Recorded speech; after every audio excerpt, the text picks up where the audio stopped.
Hey guys, it's your girl Chloe. I'm back with another video. So if you guys watched my last video, I talked in my last video on how we need to just all need to learn how to love each other. And that if you have hatred in your heart for someone, just think about that person and just say, I love them, I love them, I love them, I love them, I love them. Now, I got a lot of comments on YouTube and on here, DMs and stuff, from people just saying that they love the way I think and that they like my outlook on life. And it made me think that I didn't always think this way. You know what I mean? I got this way of thinking through a lot of hardship, from a lot of dark times. And in my experience, I just always learned that regardless of what's going on or what's not going on, like things can always be worse. Things can always be worse. And just to always just kind of stay grateful for what you have in the moment, because it's so quickly we can see or find ourselves in a situation where we can be ungrateful, and then how quick that can change. And then before you know it, you know, the things that you should have been grateful for are gone. And then you really do miss them when you don't have them anymore. And I think that comes from obviously living on the streets. I've been homeless before. You mean? I think that comes from abandonment issues. I'm adopted, so I definitely suffer from abandonment issues from not knowing my birth parents. I think I have issues in being adopted into an all white family, going to an all white school. You know what I mean? I wasn't necessarily, I feel, accepted into white atmospheres or white groups as far as friendships go. I was very, I knew a lot of people, but I didn't have like my own clique of people really. And then when it came to black culture or people in my life, I didn't come from a relatable um, place as a child, because I grew up with an all white family. So I didn't have any relatability within the black culture. And I really didn't understand black culture until I really moved to Florida. And that was when I was like 18. And even then, I didn't really even have black friends until I moved to Fort Lauderdale, which wasn't until I was like 21. And it wasn't then until later when I started dating um, Spanish men and other people, and having more people around me of different ethnicities and different, cultures and stuff, that it really helped me widen my horizon and my education as far as behaviorals and how people act, how people understand love, and how people understand respect, and how respect's given to different people, and how people interpret respect. And I think that might be a big problem here as well. I've learned there's a big difference between like how people interact with their neighbors, maybe down south. Like when I lived in Florida, I didn't know my neighbors. I would maybe say hi, or you just ignored your neighbors. You lived your life and you kept it moving. Up north, even especially where I'm from, growing up, I could tell you everyone that lives in this town from within a 10 to 20 mile radius. I could tell you people, and if I knew them, I knew their parents, I knew their families. Like it's a very close knit community here. And what comes with that is the same morals, understandings. Generally, you get the same morals and more understandings. And then when you get to maybe more of a more populated city, where it's more of a melting pot of diversities and cultures, you run into the whole issue of there's no set norm for how people behave, or how people act with one another, or how people act with strangers. So what one person might think is rude, another person might be like, it's not that big of a deal. You see what I mean?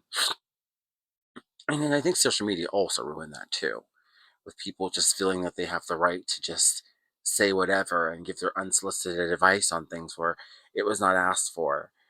Like, you have the option to keep scrolling, and people like to say, well, this is a public post on a public platform. Yes, it is. But if you have nothing nice to say, you don't have to say it. You mean everything's not linear, not everything's for everyone. If you're watching something and you don't agree with it, you don't have to respond. You have to comment. You don't have to be nasty. You can just keep it moving.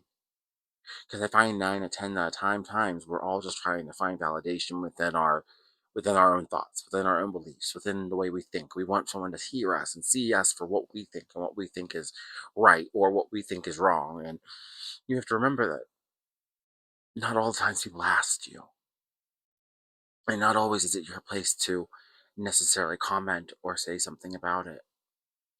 So I think when people ask me how I got to this point of thinking so positively and thinking the way I think that's just from, it's not from action. It's not from people around me. That's for sure. It's not from the people around me. The people around me treated me like shit. And that goes all the way down from my family down to friends, everyone, relationships, everyone. People have always treated me like shit. But through their ignorance and through their wrongdoing to me, I knew what the right things were, though. Because my biggest thing in life is I want to stay authentic to who I am. That's like my biggest thing that I hold in my heart. Deeper than my faith, deeper than anything.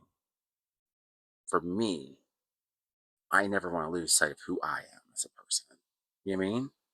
Like, I never want anyone to ever, like, I'm not the person who's going to sell my soul to the devil for clout or for money or any, like, I don't care about those things. I'd rather stay true to myself because I've always been that way. If I don't want to do it, I'm not doing it. And if I have to find another way through it, I will. If it means I'm going to be on the street tomorrow because I'm not going to, resort to sex work or something like that, then that's what I'll do. I'll gladly and proudly be on the street and I will figure another way out through the situation. I'm never going to jeopardize my integrity or my intellect um for anything, or for anyone for that matter either. Because I see so many people do it nowadays, especially with technology and OnlyFans, which is no judgment to these people. This is just my preference for myself. I just see people doing it for the fast cash, for the clout, or for the likes, for the views, for the clicks, and it's all great if that's what you value, but we see all these horror stories where people are like, it wasn't worth it, or oh, I wish I never did this, or I wish I never did that. And it's like doing against what you stood for. And I don't know. I just feel that's why we have so many people that have these fake relationships with friends and families and people because people aren't just not being honest with themselves. People are just really not being honest with who they are as a person. Because imagine if we were all just honest with ourselves.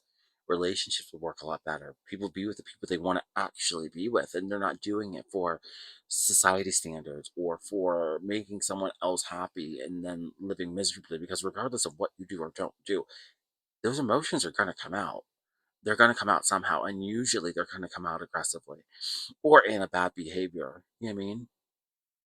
So, again, to answer the question that people have been asking me why I think so positive and why I got this way from other people treating me like shit. I got this so optimistic and so positive because I wanted to prove that not just to myself but to these people that I'm not going to allow you to make me a wicked person because you treated me wrongly. Because if I did that, then they win. There's an old saying that resentment is like drinking poison and hoping that the other person dies. But in reality, the only person that hurts in that is yourself. You take the poison, you die from the poison. You cannot take poison and hope in God it will hurt someone else. It doesn't work that way. So that's the way I like to live my life. I don't like to let other people dictate how I feel or how my emotions are. I'm in control of those. I'm in control of my actions and everything else.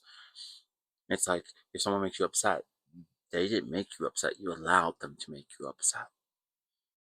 It's really just perspective and how you decide to shift it or not shift it. You either can give people power over you or not give them power over you. But once you get to that level of I don't give a fuck, it is the most freeing thing in the world. And I hope everyone experiences that one day. All right, bye guys.